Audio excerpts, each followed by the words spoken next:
هل لك سر عند الله بينك أنت وبين الله؟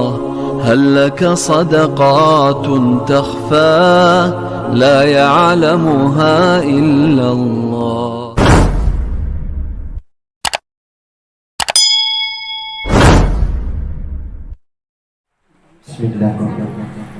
بسم الله الرحمن الرحيم. أحييكم بالتحية الإسلامية. السلام عليكم ورحمة الله وبركاته.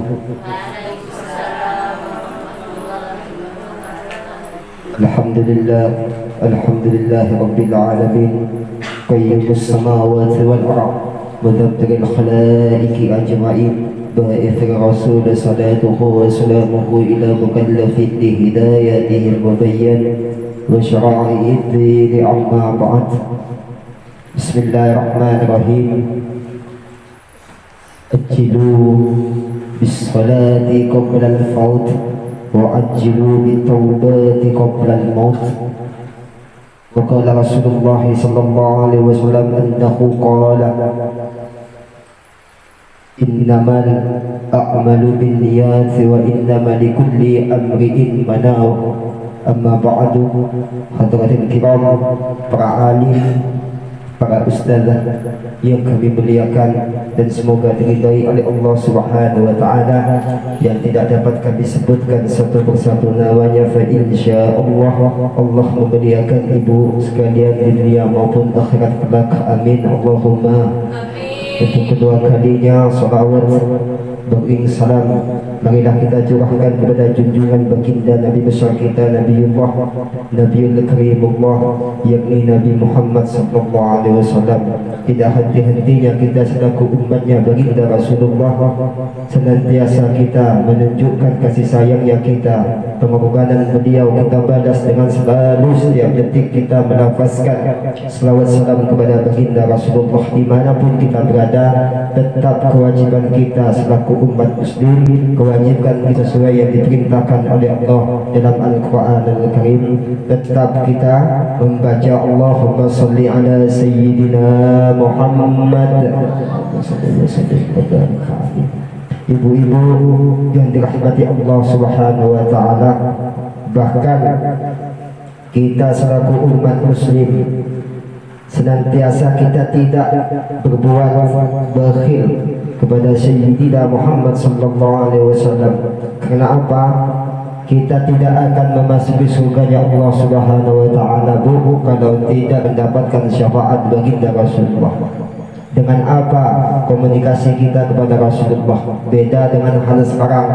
Kalau sekarang ini kita berkomunikasi dengan suami kita, berkomunikasi dengan para ustaz, berkomunikasi dengan para sahabat terdekat maupun jauh, gampang sudah bisa melalui komunikasi alat digital yang selama ini kita miliki. Salah satunya HP. Tak ada kita berkomunikasi dengan Sayyidina Muhammad sallallahu alaihi wasallam supaya kita ibu-ibu sekalian mendapatkan syafaat beliau. Dengan apa kita berkomunikasi? Yaitu dengan salawat. Makanya saya terapkan masalah diterima dengan hendaknya itu Allah yang menentukan. Allah yang menentukan.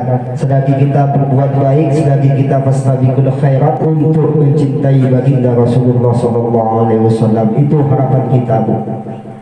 Allah belum tentu itu kalau Rasulullah tidak dicintai. Rasulullah sallallahu alaihi wasallam itu tidak bisa kita tukar dengan apapun kecuali kita tukar dengan Allah. Maka predikat manusia hambanya Allah Subhanahu wa taala yang pertama, ya ayyuhalladzina amanu atiullah, itu dijelaskan dalam Al-Qur'an. Maka kita wajib taat kepada aturan Allah Subhanahu wa taala. Salah satunya membaca kalam Allah yang ada di depan ibu-ibu sekalian. Apa yang dimaksud? Yaitu mushaf. Itu kalam Allah. Yang kedua, wa'atul rasul. Maka wajib kita taati urutan kedua itu, yaitu baginda Rasulullah sallallahu alaihi wasallam. Bahkan predikat baginda Rasulullah tidak bisa kita tukar dengan keluarga kita, Bu. Tidak bisa. Bahkan kata Rasulullah, tidak sah iman seorang muslim kalau aku lebih dicintai daripada keluarganya.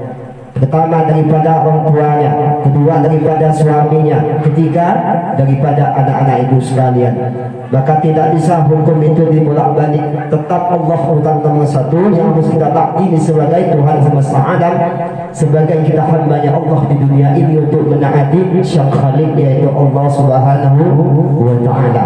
Yang kedua, wa'ati'ur Rasul, itu tingkatan kedua, kita wajib mencintai baginda Rasulullah karena diutusnya Rasulullah oleh Allah Subhanahu wa Ta'ala sebagai penyelamat kita. Kita tidak bakalan tahu ajaran Islam, kita tidak bakalan tahu syariat yang dikemukakan dalam Islam melalui ibu sekalian, yang nyampai kepada ibu sekalian kalau tidak melalui baginda Rasulullah SAW. Maka Rasulullah itu diutus oleh Allah itu sebagai rahmatan lil alamin, penyempurna daripada agama-agama yang lain. Bahkan Allah tidak akan meridhai suatu agama melainkan al-yawma akmaltu lakum dinakum wa atamtu alaikum wa ni'mati wa raditu lakum al-islam dinan. Ibu boleh cek di kitab-kitab yang lain, Allah itu menurunkan 4 kitab. Yang pertama kitab apa bu? Sebelum Al-Quran ada yang tahu? Zabur. Yang diturunkan kepada Nabi siapa? Nabi salah urut. Yang pertama itu Taurat, yang diturunkan kepada Nabi Musa alaihissalam. Yang kedua itu baru Zabur, karena Zabur itu di bawahnya Nabi Musa. Kedua itu kitab Zabur yang diturunkan kepada Nabi Daud alaihissalam. Dan ketiga itu baru kitab Injil yang diimani oleh non-muslim selama ini. Dan yang ketiga-tiga itu sama sempurna kitab-kitabnya, cuma yang paling kalamullah yang diucapkan 100% ucapan Allah Subhanahu wa Ta'ala, Tuhan semesta alam, cuma mushaf yang ibu itu pegang. Termasuk agama yang disebut oleh Sang Khalik seluruh dunia cuma di mushaf Al-Quran. Saya tidak menyinggung kitab yang lain, cuma masalah dari kitab, empat-empatnya kitab itu sama kitabnya kita. Sama kitabnya kita, cuman Allah Subhanahu wa Ta'ala mengutus Nabi Muhammad SAW sebagai penyempurna. Yang bisa disebut dalam kitab yang jelas agama yang diridhai oleh Allah, bahkan menyebut agama itu sendiri cuman ada di dalam Al-Quran. Saya belajar juga perbandingan agama, tidak pernah menemukan dalam kitab-kitab yang lain termasuk Zabur, Injil dan Taurat itu membahas tentang agama. Belum saya temukan dari 4 kitab saya miliki, tidak ditemukan instruksi ataupun komunikasi Sang Khalik menyebut Islam sebagai agama yang baik. Bahkan tidak pernah menyebut selain Islam dalam kitab itu melainkan Al-Quranul Karim. Sungguh rugi ibu sekalian kalau seandainya Islam ini ditukar dengan percintaan, Islam ini ditukar dengan kekasih. Sungguh rugi ibu. Karena hidup sekali kita di dunia ini cuma dititip oleh Allah Subhanahu wa Ta'ala. Kekekalan ada di akhirat kelak.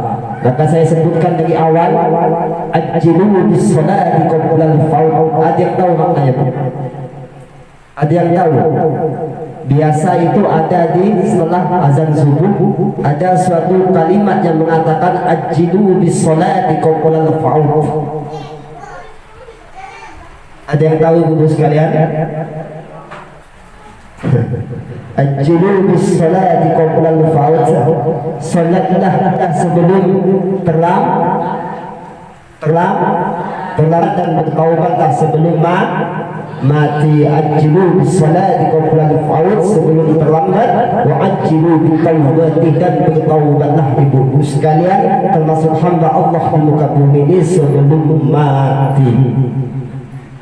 Itu agama yang paling diridhai Allah oleh Allah Subhanahu wa Ta'ala, dikaji dari segi manapun secara logika maupun di bidang akli dan nakli, itu hanya Islam sebagai agama yang diridhai oleh Allah. Maka disebutkan dalam Al-Quran yang berani menyebut, yang menjumpai bahwa Islam instruksi Allah. Ibu tahu sekalian bahwa kitab yang ibu pegang itu Al-Quranul Karim, yaitu kalamullah, yaitu ucapan Sang Khalik. Sama dengan kitab Injil, apabila ada yang mengimani bahwa dia adalah instruksi dari Allah Subhanahu wa Ta'ala, cuman saya salut ingatnya kepada salah satu kitab Al-Quran Mushaf yang ibu pegang, yang ibu cintai, yang ibu baca setiap harinya. Di situ menyebutkan bahwa Allah menyenggol agama yang paling diridhoi. Kalau ada kitab selain Al-Quran yang menyebut agama apapun yang disebut dalam kitab itu, berarti ibu boleh pindah agama. Yang wajib menyebut bahwa agama itu hanyalah Allah Subhanahu wa Ta'ala. Maka disitulah kesempurnaan agama Islam, ya Bu. Kesempurnaan agama Islam. Jangan pernah berpindah akidah kita daripada Islam. Karena kalau bicara kebenaran, semua mengaku benar, Bu. Apalagi jangankan agama, pendapat semua mengaku benar. Tapi kita bagaimana mengkaji suatu agama itu dari logika kita, itu terlebih dahulu.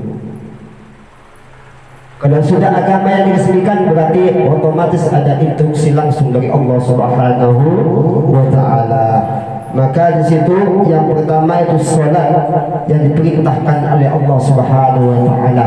Maka saya pernah kepada ibu-ibu sekalian mengajarkan hukum, pengen mengajarkan hukum fikih. Maka karena apa?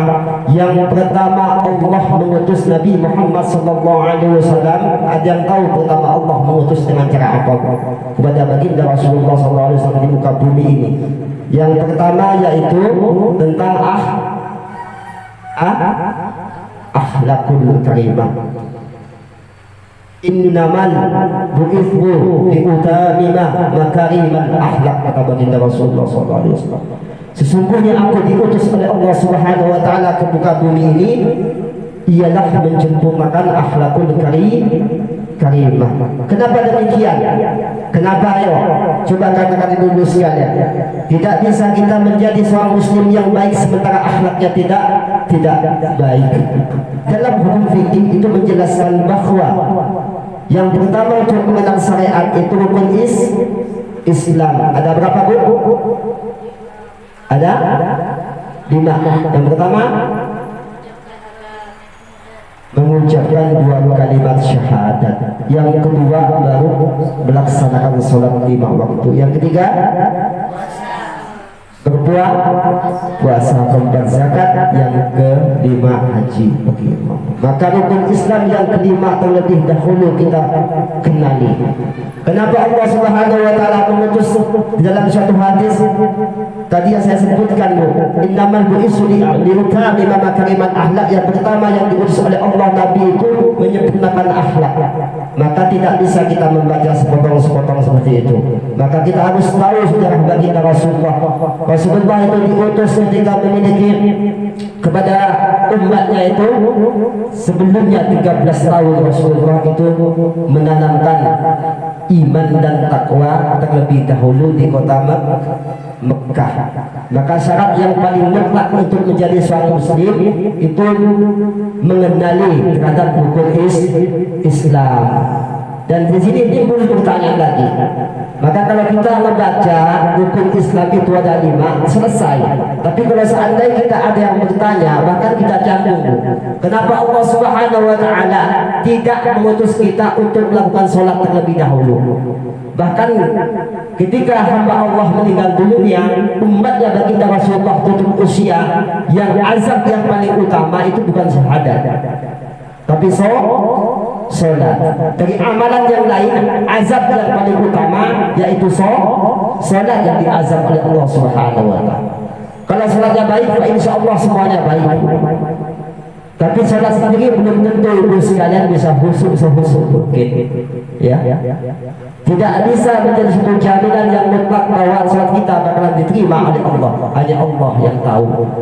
Tapi jangan mentang-mentang ibu sekalian udah tidak tahu bahwa sholat bakalan diterima, jangan sampai tidak melakukan, karena itu faktor peribadatan kita kepada Allah Subhanahu wa Ta'ala. Kalau niat kita baik sesuai yang hadis saya katakan, innamal a'malu binniyat wa innamal likulli imri'in ma nawa. Tadi saya sebutkan di awal, fa insyaallah salatnya sempurna. Tapi kalau hanya dijadikan satu tradisi, salat tidak bakalan diterima. Tergantung daripada ibu sekalian, dan amalan tentang salat hanya Allah yang tahu. Tidak bisa kita menilai diterima dengan tidaknya. Tapi yang jelas aturan Islam itu mengajarkan kesungguhan dan niat yang paling baik. Maka sholat itu butuh niat. Maka hadis di sini saya sebutkan innamal a'malu binniyat, itu memang asbab al-wurudnya hadis ditempatkan kepada masalah ibadah sholat itu. Kembali kepada yang tadi, kenapa disebutkan terlebih awal itu syahadat, kenapa bukan sholat, padahal azab yang paling utama itu sholat. Pengkajiannya seperti ini mudahnya kalau mengenal hukum fikih. Pengkajian seperti ini. Menurut para ulama sepakat bahwa tidak bisa kita melakukan sholat sementara kita diislamkan dulu. Maka dari kecil kita sudah diajarkan untuk membaca syahadat. Ada yang walaf di sini? Ada ibu ya. Pak, insyaallah ibu sekalian yang mu'allaf ini ketika masuk Islam itu dalam keadaan suci kalau dia membaca syahadat, dan itu syarat mutlak.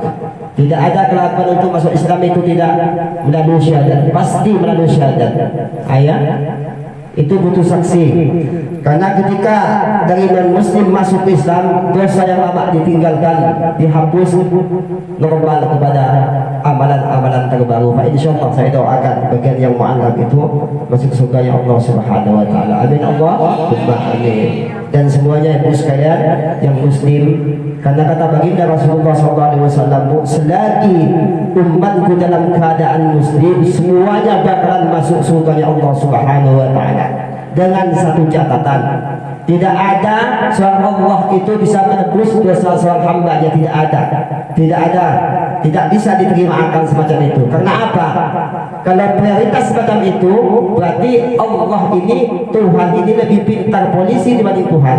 Kenapa saya katakan di dunia ibu membuat salah pasti ditangkap oleh polisi, apalagi Allah tidak bisa kita buktikan bahwa dosa ibu-ibu sekalian bisa ditebus dengan cara oleh Tuhannya itu sendiri secara akal. Maka kembali kepada Islam, satu amalan itu masih ada insya Allah. Itu tuh kalimat bahwa kita tawakal hanya kepada Allah, bukan kita semena-mena untuk membuat ajaran sendiri. Ya, hamba ini tidak ada apa-apanya bu, cuma sebutir debu. Kalau dihimbas oleh suatu hari kiamat, habis semuanya. Cuman bagi kita ada yang besar, ada yang kecil, ada yang besar, ada yang kecil.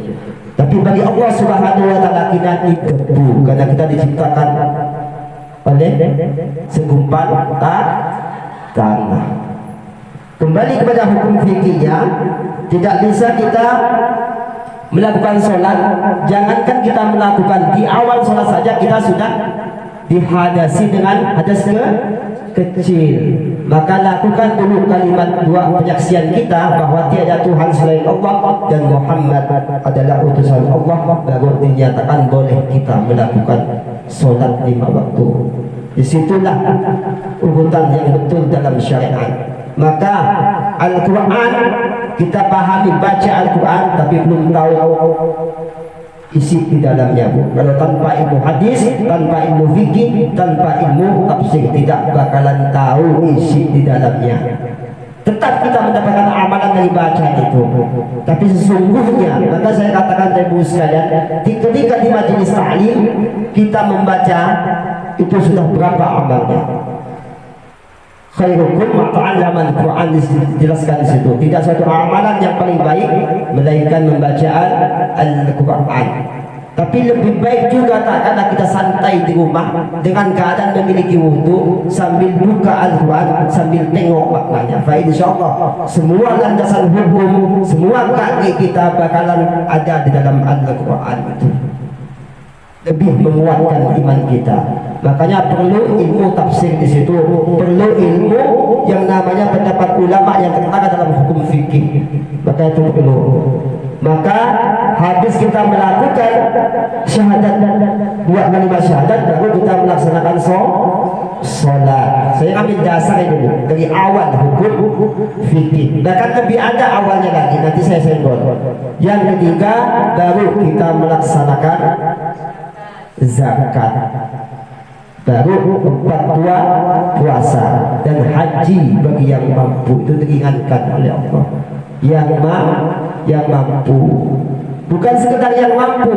Banyak orang yang mengatakan tanpa ada ilmu yang dijelaskan oleh para alim ulama, banyak yang mengatakan bahwa haji itu hanya sekedar yang mampu. Sebenarnya ada pengkajiannya di dalamnya.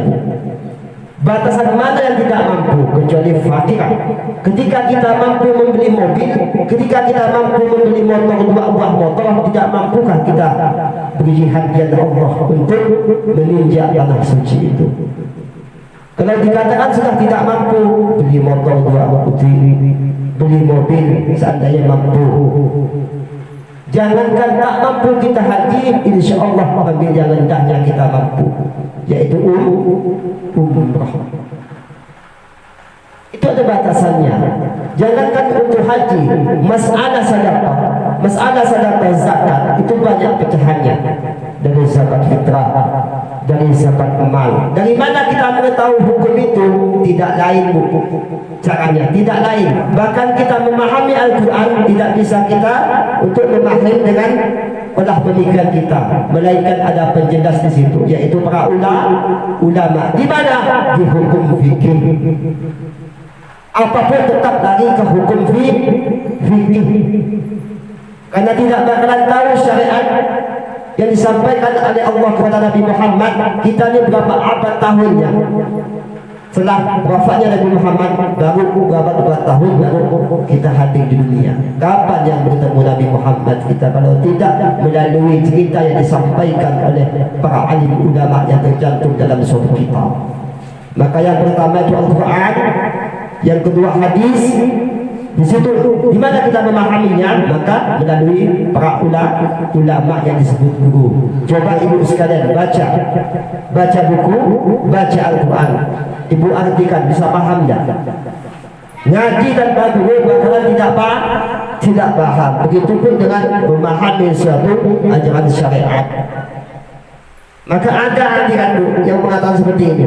Kalau tidak ada di Al-Quran dengan hadis, maka hukumnya sesat, masuk neraka. Ada yang seperti itu. Kalau di Al-Quran tidak ibu temukan, maka ibu cari kemana hukum itu? Kalau tidak melalui hukum fikih, yaitu qiyas, ijma' dan qiyas. Ibu cari di Al-Quran yang namanya cap-cuan. Kalau saya temukan, berarti ibu boleh mengaku paling pintar di dunia ini. Boleh. Ya. Kalau ibu temukan cap-cuan yang diharamkan oleh Allah Subhanahu Wa Taala, apalagi cap-cuan, pokok banyak yang hal-hal yang baru kalau ditemukan dalam Al-Quran, saya boleh potong tangan ini. Boleh, silakan, ikhlas lillahi ta'ala oleh ibu sekalian. Kenapa bisa haram berikan cap-cuan itu? Karena ulama mengkiaskan di situ. Ulama mengkiaskan dalam Al-Quran yang disebutkan bahwa yang berbentuk khamrah itu memabukkan, itu menyakiti jiwa, merusak jiwa, maka diharamkan oleh Allah Subhanahu Wa Taala. Lihat di kitab-kitab yang lain, ada tidak Tuhan itu menyayangi seorang hamba yang bahaya itu dilarang? Cuma di Islam. Cuma di Islam, maka disebutkan apapun yang rusak jiwa dalam hukum qiyas, hukum fikih, maka semuanya haram dilakukan. Itu ditemukan di hukum qiyas. Kalau tidak ada di Al-Quran hadis dikatakan sesat, itu paling tidak logika pemikiran semacam itu. Karena cap-cuan tidak ada di dalam Al-Quran. Itulah istimewanya Islam. Tidak sebatas mengartikan bahwa Al-Quran semau-mau kita, tapi para ulama yang dicintai oleh Allah, yang warusatul anbiya, yang tertera dalam Al-Quran, penerus para nabi, itu yang berhak menafsiri Al-Quran melalui hukum fikih. Apa itu hukum fikih? Yaitu ijma'. Ijma' itu apa? Kesepakatan para ulama setelah Nabiullah itu wafat. Ya. Kalau kita berbicara bid'ah, ibu yang dipegang itu bid'ah. Kenapa saya katakan seperti itu? Di zaman Nabi tidak berbentuk mushaf semacam itu. Saya katakan, apapun yang tidak ada zaman Nabi maka bid'ah. Yang ibu baca itu lebih bid'ah karena tidak ada zaman Nabi. Ketika Rasulullah itu masih dalam keadaan hidup di dunia, menyampaikan risalah Islam, meskipun seorang ummi tidak bisa membaca, tidak bisa menulis, tapi Al-Quran sudah tertuang di dalam otak beliau. Itulah kesebutan Nabiullah Muhammad SAW. Seorang ummi tidak bisa membaca, tidak bisa menulis, tapi dia mampu menampung firman Allah di dalam kitab itu. Kenapa tidak dimushafkan? Karena ketika Rasulullah itu masih di dunia, apapun persoalan agama, para sahabat itu langsung bertanya kepada baginda Rasulullah. Langsung bertanya, rembuk kepada baginda Rasulullah, sehingga dikeluarkan syariatkan oleh baginda Rasulullah. Di mana mushaf itu ditulis, Bu? Di mana mushaf itu ditulis? Setelah Rasulullah itu wafat, maka sahabat itu khawatir. Di masanya Sayyidina Abu Bakar radhiyallahu an, mushaf itu kalau tidak ditulis takut bercampur kepada ucapan baginda Rasulullah, maka tidak sempurnalah mushaf itu. Karena mushaf itu kalamullah, ucapan Allah, berbeda dengan satu hadis. Hadis itu ucapan baginda Rasulullah. Keterbatasan kesempurnaan yang dimiliki para sahabat, maka dikhawatirkan takut tercampur bau sehingga tidak murni mushaf itu dicatatlah mushaf setelah baginda Rasulullah itu wafat. Bayangkan, jadi kita ikut yang rasional saja, yang masuk akal saja. Selagi itu baik, maka ikutkan. Karena tidak banyak hukum-hukum yang ditemukan dalam Al-Quran, tapi tunjangan Al-Quran itu semisal khamr tadi dijelaskan, yang memabukkan itu sama-sama haram menurut ulama qiyas. Tahu qiyas? Apa itu qiyas? Qiyas itu menyandarkan suatu hukum dengan suatu apa? Temuan-temuan di dunia. Semisal disebutkan situ yang memabukkan cuma khamr. Bagaimana dengan jadwal? Maka para ulama itu menyandarkan dengan suatu hukum, apapun yang menyerupai suatu rusak jiwa maka haram hukumnya, itu hukum qiyas. Hukum qiyas. Maka penting di situ bahwa pertama sandaran dasar hukum kita Al-Quran dengan hadis, yang kedua ijma dan qiyas. Ada sebagian aliran yang tidak ada di Al-Quran, tidak ada di hadis, maka itu bid'ah, maka itu sesat. Ada yang semacam itu, ada. Saya tak menyalahkan, cuma kalau membid'ahkan saya juga akan bicara, Bu. Karena semua pada dasarnya ada dalilnya. Bahkan Islam itu mengajarkan rasional terhadap suatu agama. Nah, ya. Ibu-ibu sekalian yang dirahmati Allah Subhanahu wa taala, maka itu untuk sebatas babul rukun Islam, itu syarat yang paling mutlak. Jika kita ada di agama Islam, maka harus tahu rukun Islam yang kelima.